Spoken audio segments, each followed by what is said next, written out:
Welcome to Zeitgeist Radio. I'm Morgan Rowe, founder of the Zeitgeist Academy.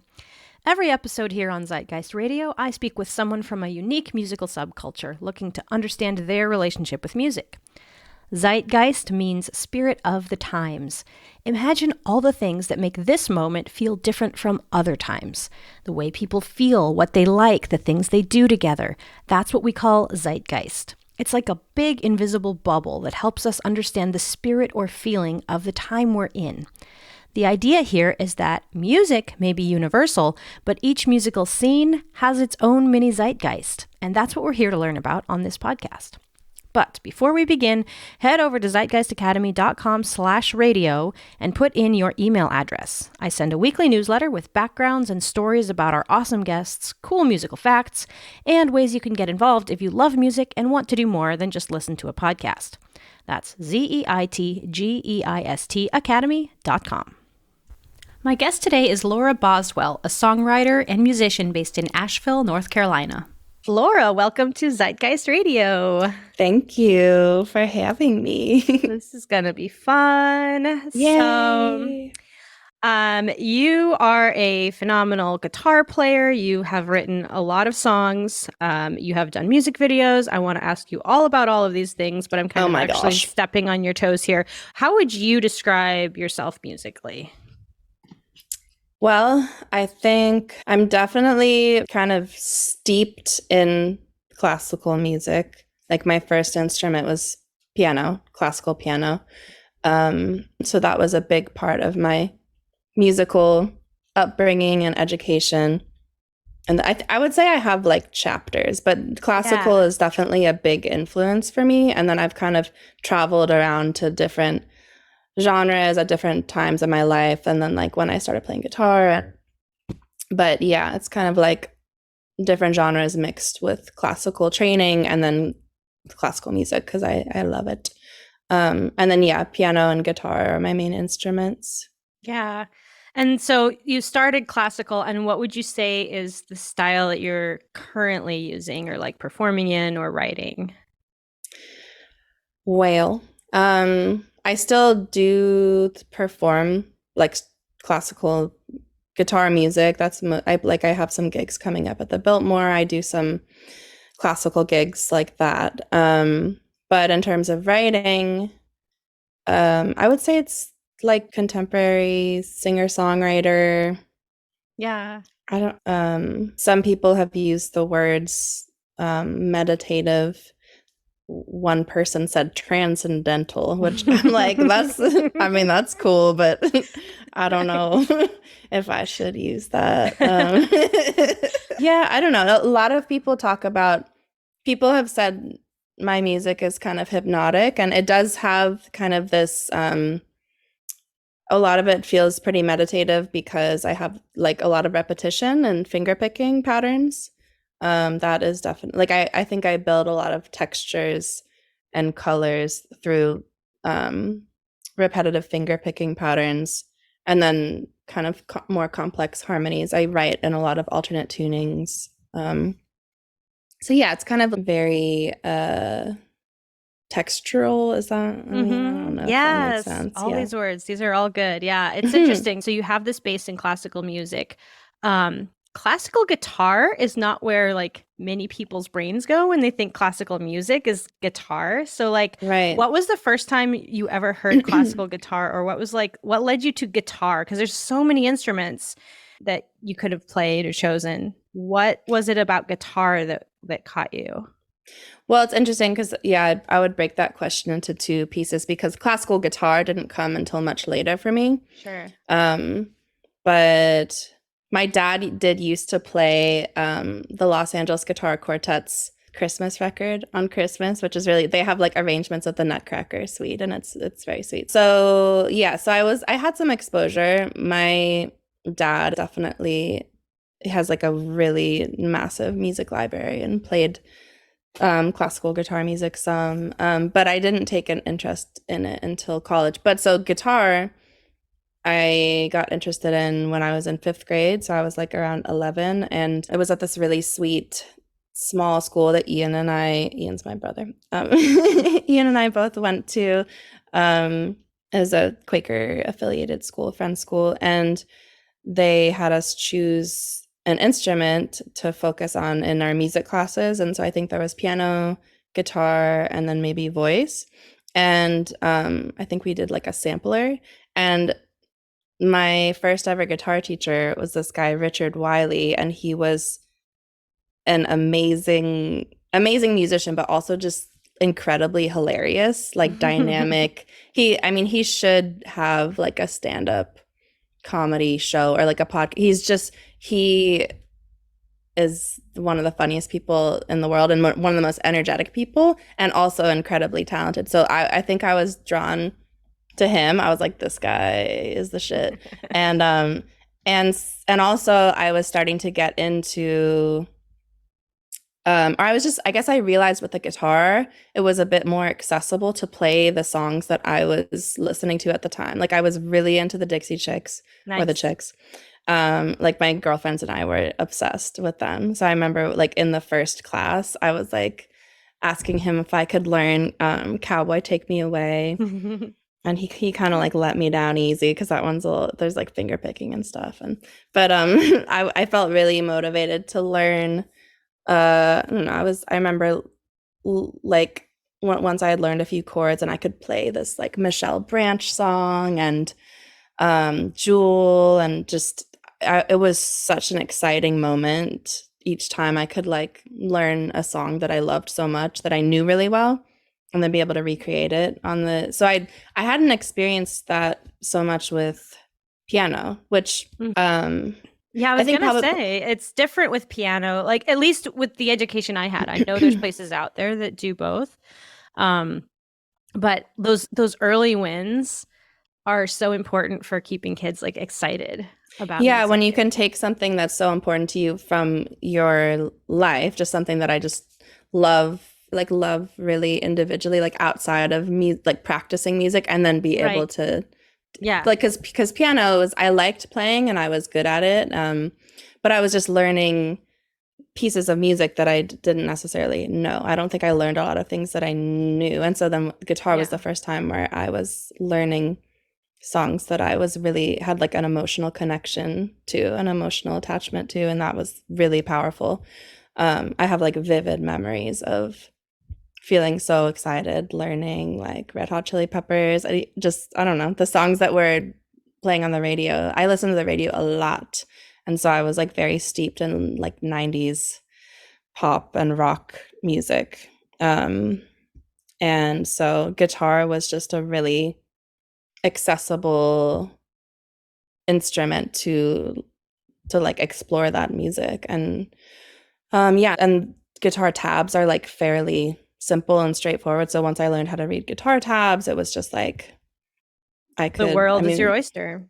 yeah, I mean, we were lucky to like have a computer and a printer. And so I still have like a bunch of guitar tabs that I printed out when I was younger, and it was something I could do by myself and kind of like self-direct my practice. Mm. I found myself like choosing songs I wanted to do and just really excitedly going and finding the music for them. Whereas with piano, it was by that point, I think I was a little bit tired of practicing. It was something that I mean, I'm so grateful that my parents had us learn instruments. They were like when we were 6, we were gonna start taking piano or music lessons, and we were able to choose what instrument. And so Ian chose piano. I think I looked up to Ian, and so I chose piano too. But it was something that it was like our parents kind of made us do it, and we were made to practice regularly. I think every day probably, and um, yeah, I think I was a little bit burnt out, and so I did stop piano for the first few years that I was playing guitar. And then I came back to it later just on my own. So then again, my question still sort of stands. When did you get introduced to the classical element? Because Right. even with like you're jamming to Red Hot Chili Peppers, that's still pretty different. Right. Yeah. So classical didn't come till college. So like as a teenager, I'm got really into electric guitar and classic rock and like Nice. Led Zeppelin, Jimi Hendrix, Pink Floyd. I was really into it. And I was like I think I felt like pretty cool. I was like, this is alternative and cool. But I did really love that music, and I love David Gilmour as a guitarist and Jimi Hendrix. And I got like pretty good technique learning like guitar solos, and so I advanced a lot as a guitarist through that genre. And then when I got to college, it's funny because I didn't set out to study music at all. Same. I remember you didn't either. No. Oh, interesting. I want to hear about that. Um, yeah, I was like telling myself that I should do something practical in quotation marks, which is it's just funny because I think I was like a history major, and then I was a French major, and I was just bouncing around and I didn't feel happy. And then it was actually after I went to your graduation and I might was so yeah, I don't know how to tie into the podcast listeners. Yeah. But my brother went to college with Morgan, and I went to their college graduation. That's how I met Morgan and her family, and it was the best. But I was so inspired by the community at McAllister, and it was like the end of the year recitals, and we were going to see all this music, and everybody was so supportive of one another and just really passionate. And I was like really unhappy in school and just hadn't found like my community. And I was like, okay, like fuck it, I should just try music, I think, because yeah, that really inspired me. That was at the end of the year.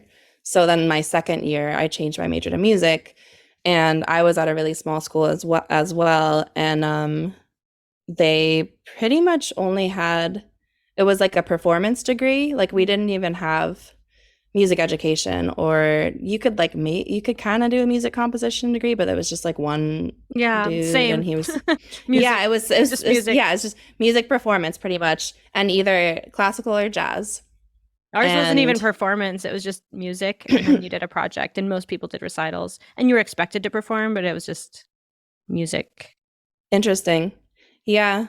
Yeah. I wonder if it's changed there, because it's expanded at my college at Guilford's, and they have like recording now, and I'm just like, dang it, like why did they have that when I was there? But so I was like, okay, what am I gonna do? And I decided to audition as a classical piano major because that was what I felt, that's how I could get into the program, because I didn't have classical or jazz background with guitar. So I went into my audition, I played like a Chopin prelude, but then I also decided to play a song that I wrote on guitar and sing, which was like, I don't think I told anybody in advance, but I brought my guitar and I was like, this is also something that I do, which I think I'm glad that I did that, because afterward, Cammie Rowan, who became my classical guitar teacher, she approached me and she was like, you should come and take a lesson with me. And classical guitar was not on my radar really. Interestingly, I did take like a year's worth of lessons with an amazing classical guitarist who just happened to be in State College teaching at the music academy that I was working at, or that I was taking lessons at. But I was not interested in classical guitar at all. I was like, I want to play Jimi Hendrix, and like I think I remember my mom, I think she was a little disappointed because he was like a virtuosic, amazing. He was engaged to a woman who was like finishing her degree at Penn State, so that's why he was there. But it was just like I was not interested. But so I think I knew a little bit because I had seen him perform. But yeah, not on my radar. And I took a lesson with Cammie, and Cammie is also this dynamic, incredible human. So I was like, my first guitar teacher, Richard, I was really just like attracted to him as a person. And then same thing with Cammie, very magnetic, like hilarious, warm, genuine human. So I was like, she's an amazing person. I want to like spend time with her. And it became clear that she was a really amazing teacher. And they had a loaner classical guitar that the school owned that I could just borrow while I figured out if I wanted to do it. So I started taking lessons with her. And I was like, this is actually pretty cool, because I had resisted learning very much about the guitar in terms of like I just read tabs and I was like I just want to play. Like I was a really angsty teenager, so I was like I just like sat in my room and just like learned Led Zeppelin guitar tab solos. So yeah, I had resisted like learning music theory and kind of just all of the notes all over the neck and stuff.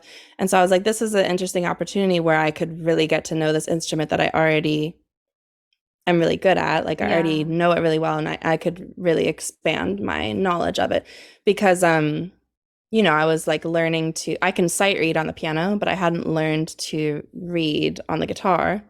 Yeah. So I was like, this is really kind of fascinating and interesting and engaging to me. So I kind of just followed that. And yeah, it was just so easy to work with Cami. I got incredibly motivated and took really easily to the guitar. For some reason, I like never wanted to use a pick when I started learning when I was like 11 or 12. And Mhm. I already had like longer fingernails and I would finger pick. So I already had kind of the skill set. I didn't have to modify very much about my playing um, to learn classical guitar. It was like a very easy transition, kind of easy fit. And yeah, I just fell in love with the music. I didn't really know much of the repertoire. And it's funny because, like, it's a much smaller repertoire than other classical instruments because it's Yeah. like a relatively newer classical instrument. Like, they didn't standardize the build of the guitar until like 1900 pretty much. And it wasn't in orchestra. So it doesn't have this repertoire that other, like, like the cello or piano or violin does. So now that I've been playing for a while, it's like, well, people complain that there like isn't enough music, and people transcribe Sure. pieces for guitar because they're like Beethoven and Brahms, like they didn't write for guitar. Right. But yeah, at the time I was just really falling in love with the music. I really loved like South American and Spanish guitar music and Bach and yeah, so I just fell into that. Um, so yeah, originally I auditioned as a piano major, and then And Cami kind then of thank like goodness you you had yeah, that Cami guitar like with kind you. of swooped in. I know it's kind of wild. I think back to these moments where I decided to do something like totally out of the box, and I'm glad that I did. I just Yeah. had like a feeling that I should be like, yeah, I also write songs and sing, and Yeah. Did you find the community that you were looking for? I did. Yeah. Good. Yeah, it was a really tight-knit, sweet community. And Cami had been building the classical guitar program since I think like the early 90s is when she started there, teaching there, and it was had the most music majors in it. It was like classical guitar Wow. was like the largest program at Guilford, and then voice, and then there would be like a couple people and there was like one saxophone major and like one Oh my upright bass goodness. major. Yeah, so she had really like poured so much energy and soul into developing that program, and um you could tell. And she was she's such a dynamic person that like people just want to be around her. And one of her gifts is fostering community and just really deeply caring about her students and like connecting people. And she's such a people person. So she just, I don't know, somehow naturally, instantly creates community. So yeah, That's amazing. that was really special. And everybody who works with her and has studied with her like at Guilford says that. Yeah. Wow, that sounds amazing. Um, It was very special. yeah. I've been so interested, like that's so interesting to hear some of this because like we've known each other a long time, we've been friends a long time, but our initial like when I initially got to know you, you were like the little sister, and there's like a different like when you're that young, age is like Right, like 2 just years is it's everything. huge, like, and emotionally, maturity wise, like, there's a big difference at that age between someone who's like 18 and 16, or like 22 and 20 even. So it's interesting to hear all of this that was going on, like, in Hmm. you at the same time that I was just getting to know you. So, Mm-hmm. I'm so glad you're here when we're talking Ah, about this. yeah, thanks for having me. Thanks for being So interested in it. your first, so you've been writing songs for a long time. Do you remember when you first started incorporating some of the elements of classical guitar into your songs? I mean, it just naturally started happening once I started studying classical guitar, and I was practicing like several hours every day. Like once I decided to Nice. commit to it, I was like I had a pretty disciplined regimen. So I shifted my focus to like that was the majority of the music that I was playing. So then when I wrote songs, I don't know, it's like just I had already become so immersed in the repertoire, and it had like I had developed new techniques from my practice that it just naturally kind of Mm-hmm.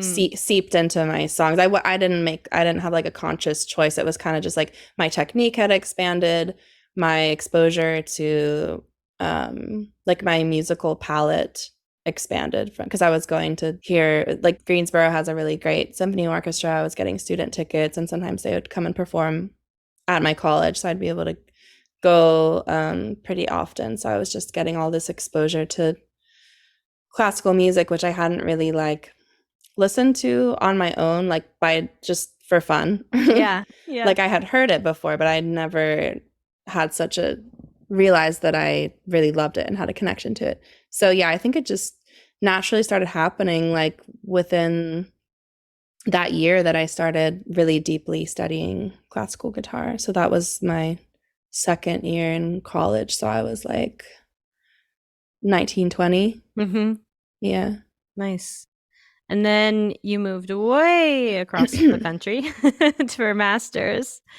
Um, was what can you, we don't have to spend a ton of time because I want to get to your current projects too, but um, your master's was a pretty different experience, right? I mean, yeah, my master's was okay. So I took a year in between finishing undergrad and going to graduate school to just work and get ready for graduate school auditions and just kind of like chill a little bit. And a lot of people who study with Cami end up doing that because they're like not ready to leave. We're like, we Oh, want to keep working with you. Yeah, so like several of my friends had done the same thing. So I decided to just live in Greensboro and I continued to like play in the guitar ensemble at Guilford and take lessons with her. And then it's not like when you're doing graduate school auditions, you have to, sometimes fly, you have to go physically yeah, audition and it's like on top of having a full course load like your last semester in college is just kind of crazy. yeah. So I made the decision to do that. And yeah, I went to USC and I think I just I was not a super like healthy, grounded human. Like I mean, and classical guitar was kind of an anchor for me. And the community that I formed in college Mm-hmm. that's specifically like that Cami really fostered and Mm-hmm. actively put time into building, like that was really grounding for me. And Mm-hmm. so, but I had, I mean, at that time in my life, I had really bad health anxiety. I had, I don't know, definitely struggled with like self-esteem and like body image issues. And there was just a lot of inner turmoil and music and studying classical guitar was definitely an outlet for it, and I channeled a lot of my struggles into my practice. I think like the year after college was I was realizing how hard it was for me to like Yeah, to not exist with be. It's a bananas year. The year it's after college. It was for me as well, and I know for it's Ian super too. hard. Yeah, Yeah. I Your now community is know so tight. Like, I don't think it's people so who tight. don't do Everything music, is they don't understand. Like, and I even started having troubles my junior year because I had so many senior friends. mm, Because the other thing about music is you're not just with your class, you're with several different classes in choir, in orchestra, in whatever you're choosing to play. And also, maybe I take theory for, I don't know, there's some like traveling with your classmates, but also there's a lot of like mingling and making friends and Yeah. really tight relationships that form with people who are not in your year. So when my senior friends started graduating, that's when it hit me really hard. It felt like something like perfect and wonderful was breaking. Like, Well, also, it's like when you go to a school like that, a small liberal arts school, people are, it's more common for people to leave the area. yeah, Like it they're is. not, it's not super common. Most people are not from there. They're not like, Mm-hmm. and yeah, so it's like you have this community and then it just evaporates and then you It just realize like evaporates. you're Yeah, but it's never so core gonna, to who you are, and you've made yeah. your like college can be really transformative. I know it's not true for everybody, but for me certainly, and I know Ian too. Like it's a very transformative time uh, in your identity as a person, and these are the people who shaped that for you.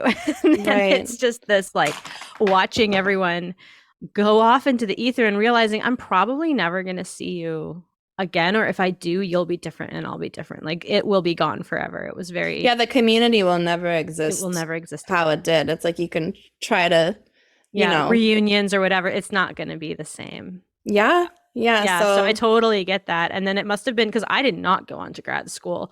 It must have been very jarring to go in that thing that you loved into a different environment, as in like they're not, you only have the 2 years. You're not going to build that same community. Is where it came from? it's a different atmosphere. You know what's interesting is that USC, the guitar program there was super sweet. It didn't have that same sort of like family feel probably as, but it was no, everybody was great and like the teachers were great and it was really where I was at personally. Nice. And Good. so what I realized, well, I mean, like why it all went wrong was like because of where I was at personally. And what I started to realize, like the year that I took after college and before graduate school was like, I know now that I for sure have ADHD and I have a really hard time self-structuring.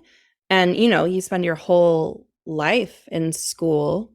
And Right. so Right. that Yeah. I think I was starting to kind of unravel that year after school. I was like teaching music lessons, doing some catering work. But yeah, it was just like so much less organized. And I was finding it so much harder to keep a regular schedule, keep a regular practice schedule. And I was just kind of grasping for like what I couldn't find anymore from like the structure of being in school. Yeah. And that was like your first time self-structuring. It's like, okay, like good luck. Like here, you know, you've Yeah. been in school since you were like 4 and it's very goal oriented. It's like do this thing and then you'll have this specific outcome. And my brain really likes that, Right. is what I've realized. My brain really, really likes that. And so I was starting to struggle and I was not in a good place emotionally. And I hadn't been able to like keep up the regularity of my practice. And I had, I'm definitely a perfectionist. I think I'm probably a little bit OCD. And I had just gotten so attached to my, I had practiced like 3 to 4 hours every day. It was like very at these specific times. I kind of like worked it out um with Cami. She like helped me figure out my schedule because I was like, this will be really good for me if we just Mm-hmm. like write out exactly what I do.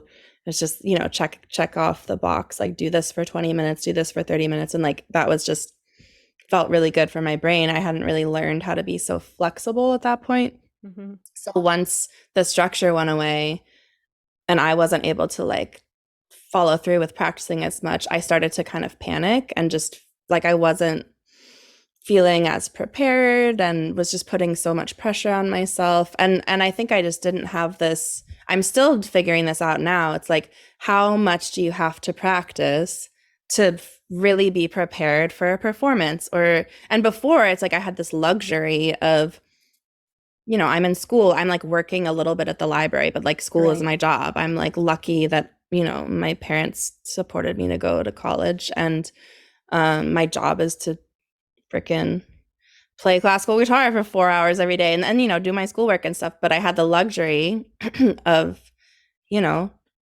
like practicing a shitload. And so now I'm in this place where I'm like, I don't necessarily have that like as much time. And then I'm not organizing my time as well. So I wasn't practicing as much. And so then I was just like, I don't know, I was just more in a gray area. And that just, yeah, I definitely was struggling with a lot of anxiety at the time. And I was just like highly perfectionistic person, very hard on myself. And that was kind of all starting to come to the surface in this year. And then once I got to LA, to USC, I was like starting to unravel. And I was just so stressed about not doing well enough. And it's crazy. I lasted a semester and then I decided to take a leave of absence because I was just miserable. But when I left, I remember like sending an email to my teachers being like, I'm like not doing well enough. And they all were like, you are. It was like I was imposing these like completely unrealistic standards on myself, and nothing was ever gonna be good enough. Like I was in a mental place where like I was holding myself to a standard that is unattainable. I was not in a healthy mental space. So I mean, the community at USC and my teachers were all really amazing, and I made friends that I'm still close with. I was only there for 6 months. But yeah, it was definitely, it was going to happen at some point. Any way that I slice it, like, you can have the retrospective, but I think anyway, I was going to have to face, it was like my own demons pretty much of just perfectionism, high standards, just which, having, this was like 10 years ago now. I've talked to a lot of people who struggle with the same thing. Like, they weren't, you have to have a special balance of like being really grounded and flexible and disciplined at the same time. Yes. I think to successfully be a like performing classical musician or like a working classical musician, to keep up the practice and then but not like kill yourself like overdoing it and just over practicing, or like not let yourself have a social life. Like I think you have to have a special demeanor, like disposition to, and I think I've figured some of it out. I'm a little bit more on the too relaxed, like unstructured side still, but I'm still trying to figure out like how to find a good middle ground, because I do love playing, but it does require time. It does require time. It requires regular time to like, you're building these tiny muscles, and it's like you feel it if you're that's like what was happening to me is like I was practicing like 4 or 5 hours a day. So I would feel out of shape if I took 2 days off. Yeah. And I was just like, I've had a couple people on this podcast who also have classical backgrounds, and we talk about this a lot. Like you're not alone, and B, you're not the first one to talk about this on this podcast with me. Really? Is the challenge of comparing yourself, especially now that you're out of school for a while, comparing yourself at this time to that person who practiced 4 hours a day and felt out of shape musically if they took a day off, to now like most of the time in life you can't do that. It's not, no, unless you're actively gigging as your primary source of income, which very few people actually are able to do. Yeah. Like you and that's exhausting. That comparison is just, it's not realistic. No, you it's can't not. do that. It's not. Unless you're like independently wealthy or have like a patron. Right. Right.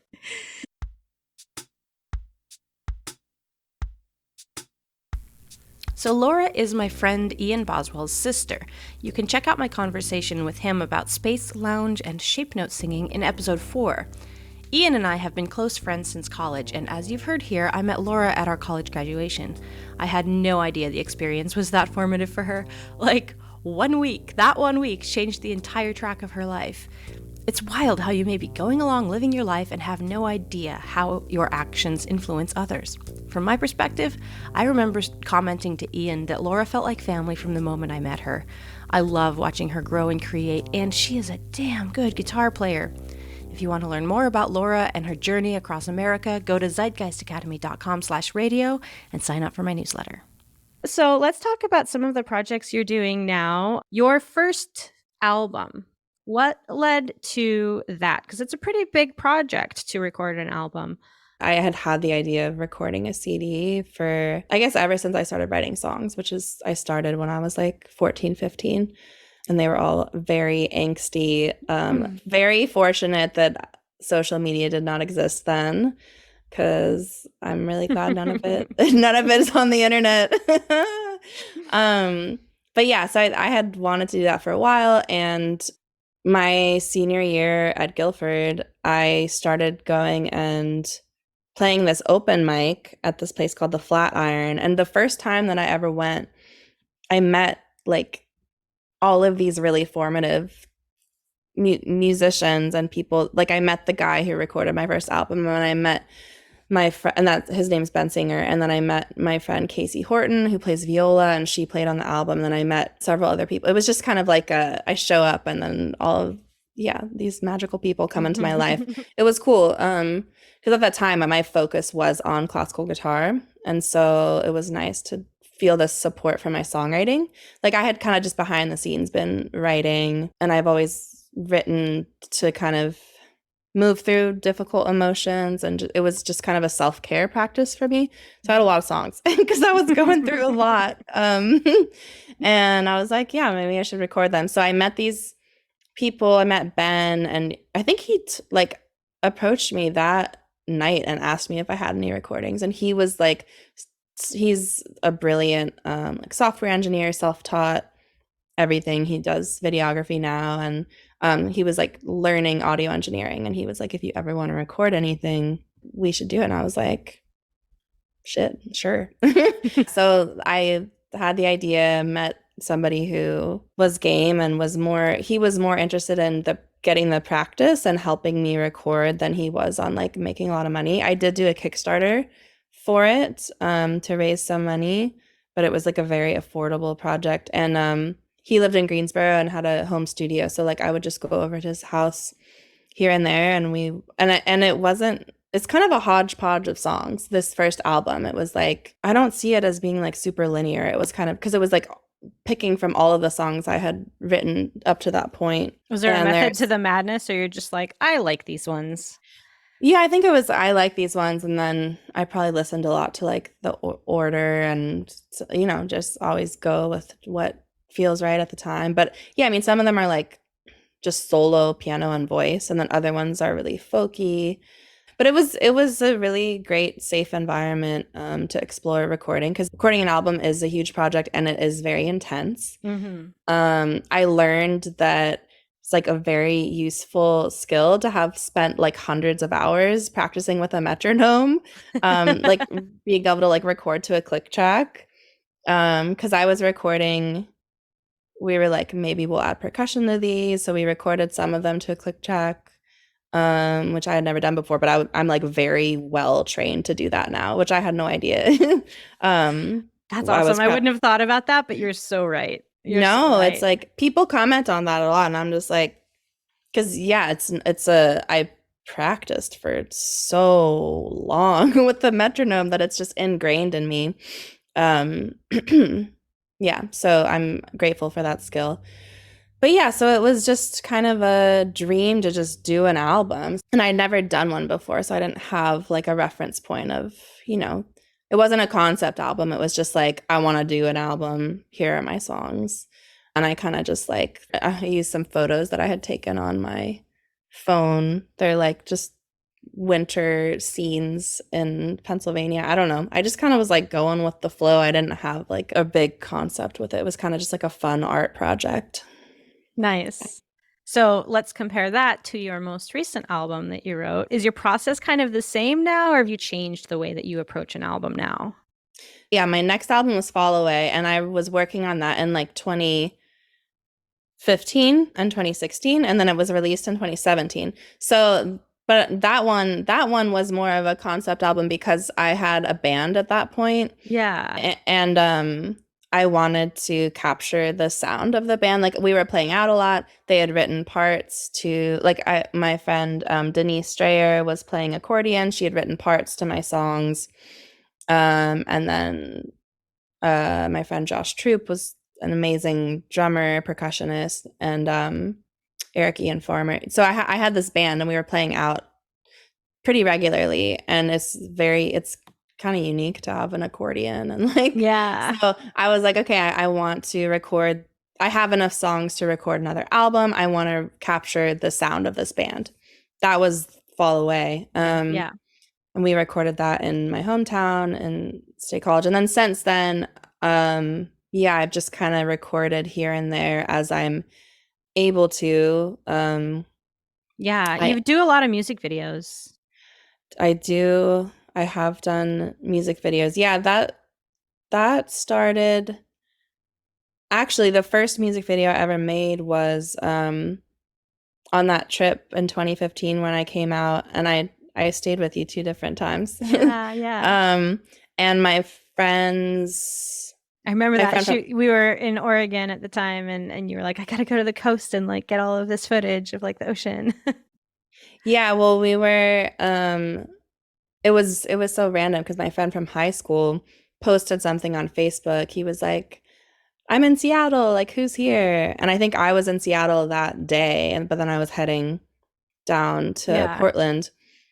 And so we connected, and he was just out like building his photography portfolio, like a drone photography portfolio. Like Yeah. him and his friend had gotten a drone.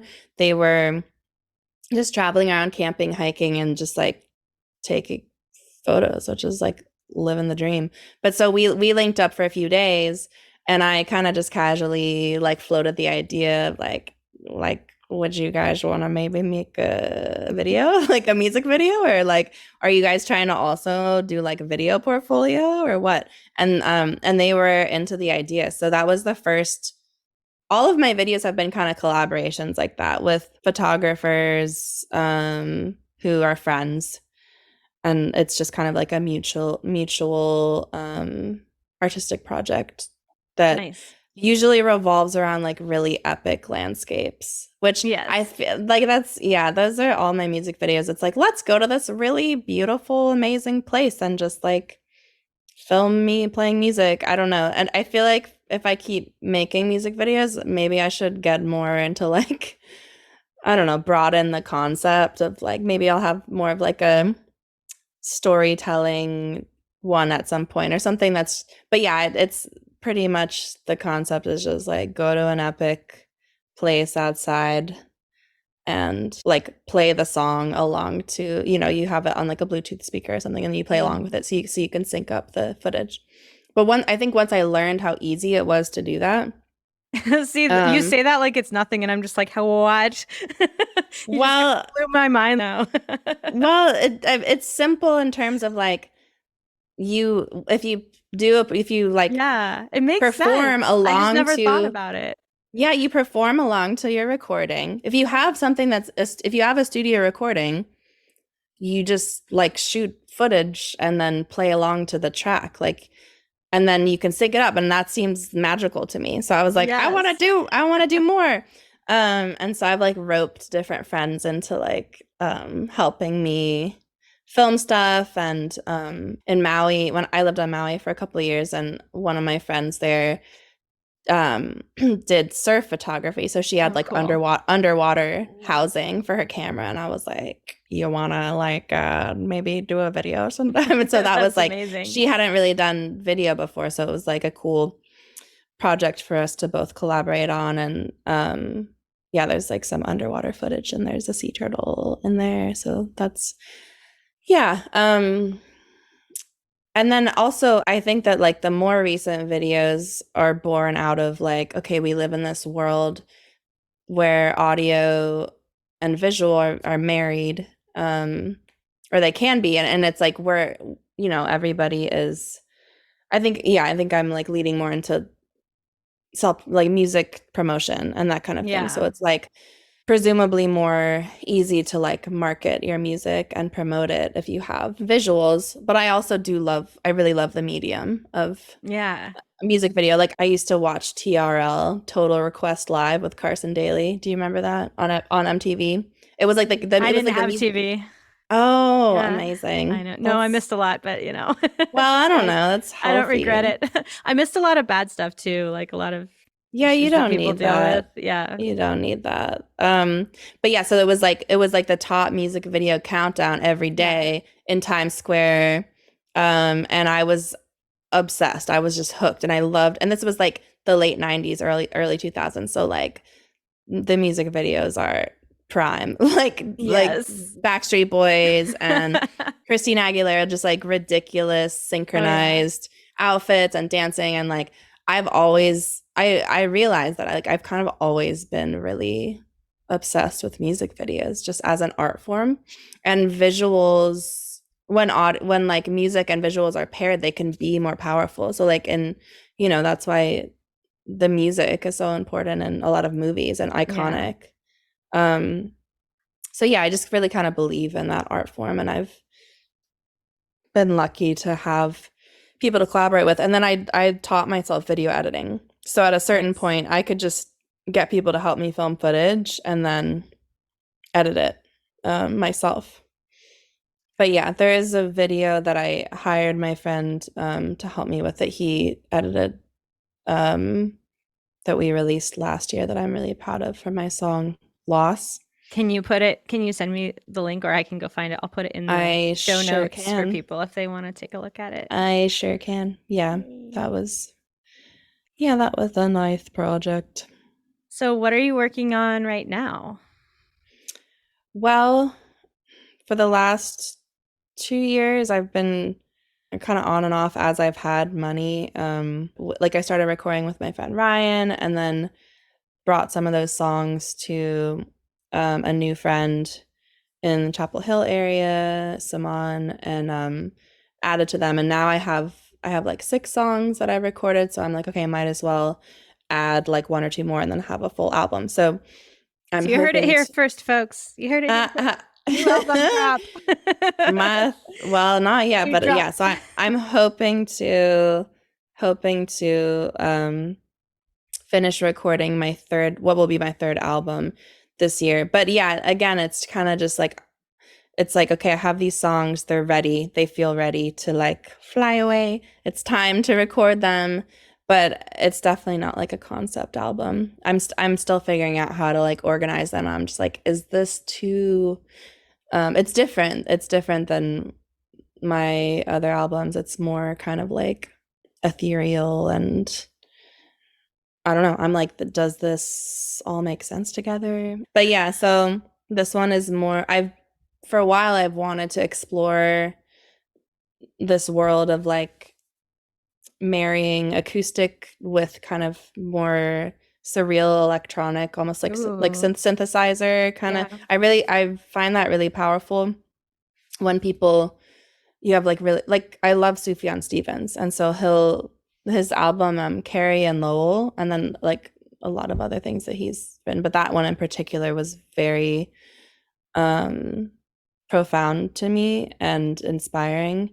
He has these like really intimate, you can hear him playing, he's playing ukulele and guitar, and it's layered, and the recording quality, I mean, it's just, you can hear the room and the instrument, it's just like very close. And then there will be these like really bassy atmospheric synthesizers, or who, I don't know what he's using, but pretty much ever since I heard that album, which I think it came out in 2015, I've like wanted to explore that in my own music. Cool. And you play your Yeah. own synths too? That is, so I worked with the people that I worked with, they had Oh, cool. Yeah. kind of access to like electronic music database, and then Saman has some really cool equipment and like Moog synthesizers. And so yeah, when I worked with him, I did get to play around a little bit with them. Nice. But yeah, I've always felt really intimidated by that world I of was electronic yeah. music. When you spend your whole life just playing an acoustic instrument, it's like, I mean, I played electric guitar some, but it was like I had a crappy amp and like a wah pedal. Like I didn't, yeah, I've had a bit of a block around it. But I really love what people can do with them. So I'm trying to like whittle away the mental block.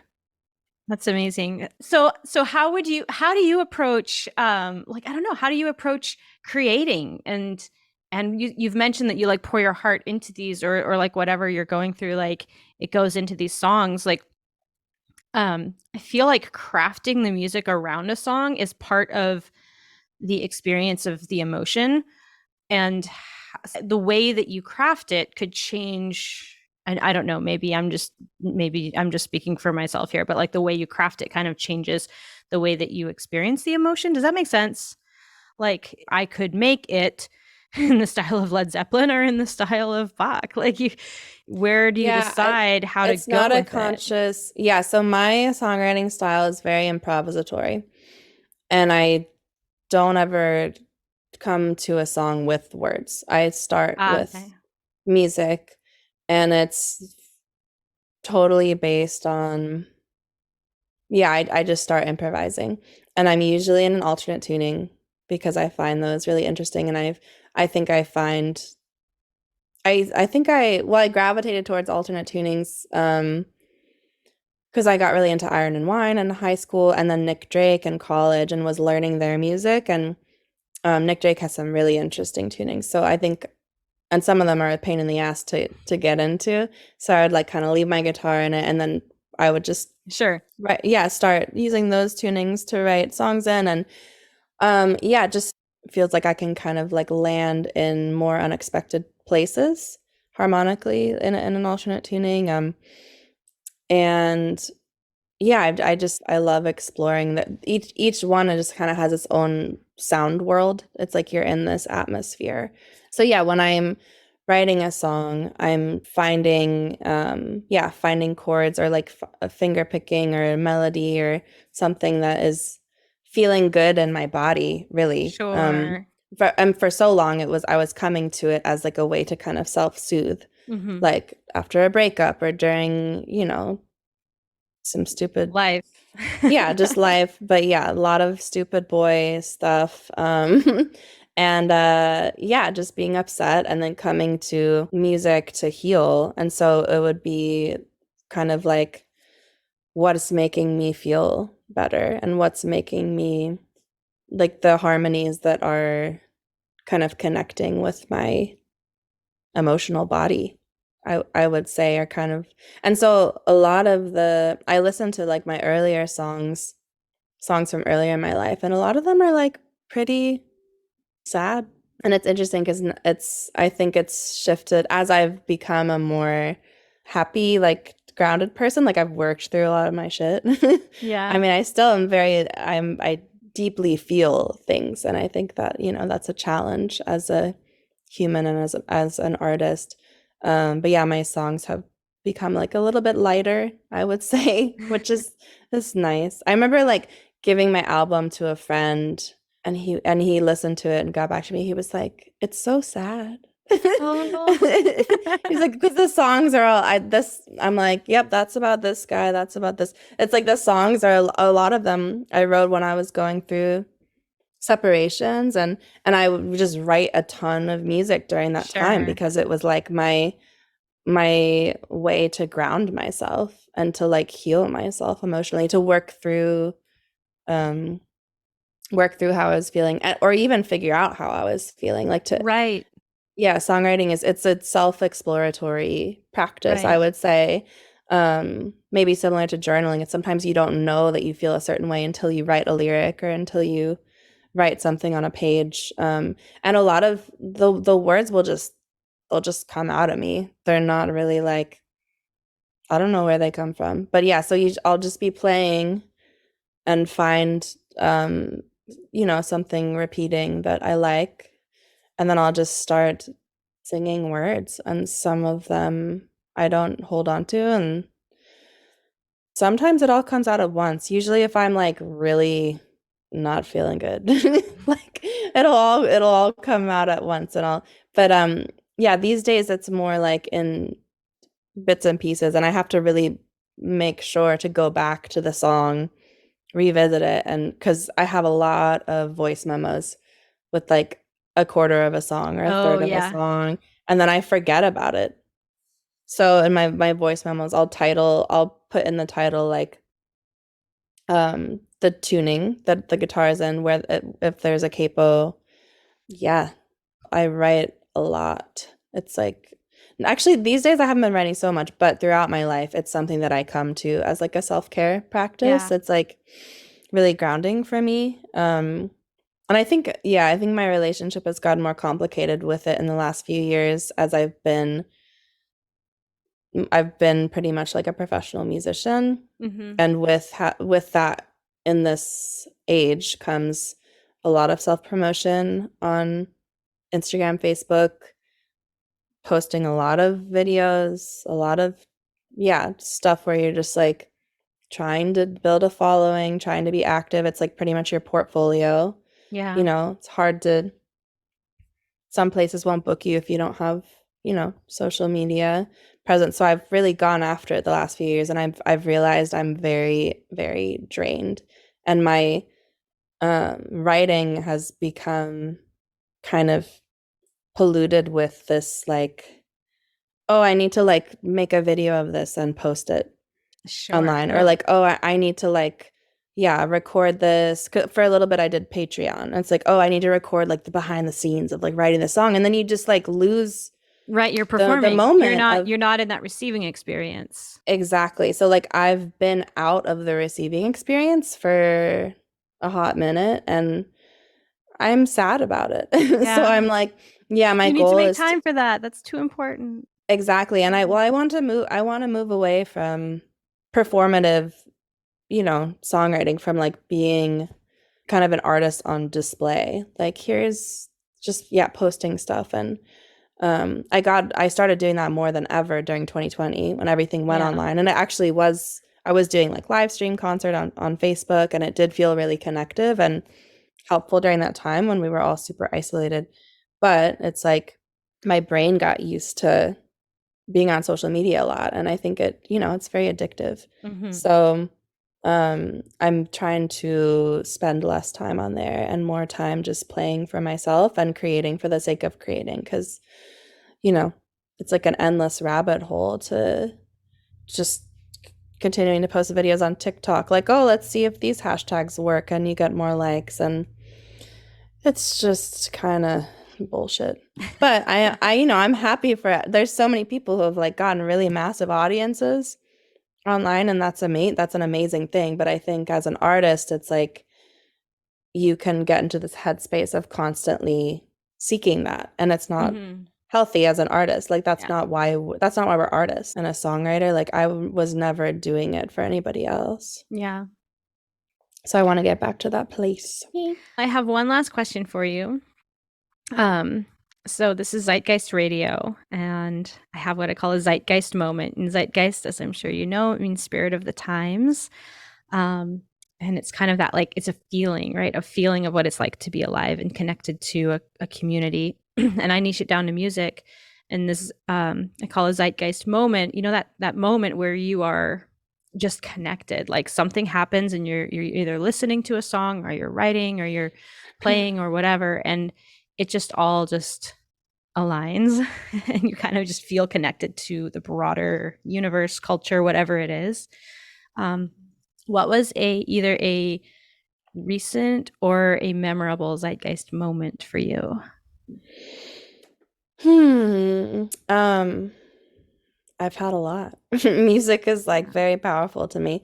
Um, yeah, I would say the most recent one was going to see the Milk Carton Kids in concert. That was just like, have you heard of them? I don't think so.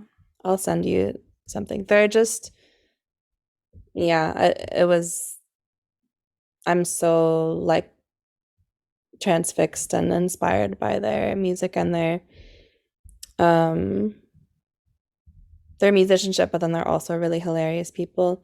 So yeah, I would say like that was the last time I felt it like being in a concert. And then I had another really special moment when I played So Far Sounds in Raleigh. Have you heard of So Far Sounds? No. I think it started in London. I don't know exactly when, maybe like 20 years ago or something. But it's this it's kind of like a curated songwriter showcase, and they have it in different locations. It's kind of like mysterious because if as an audience member, you don't know where it will be and who's performing until the day of. You know, like what city it's in, but you Cool. buy the tickets and it's like you don't know what the so it's yeah, it's kind of exciting. And it's been on my radar for a while. Like I remember applying for it, I don't know, probably like 10 years ago.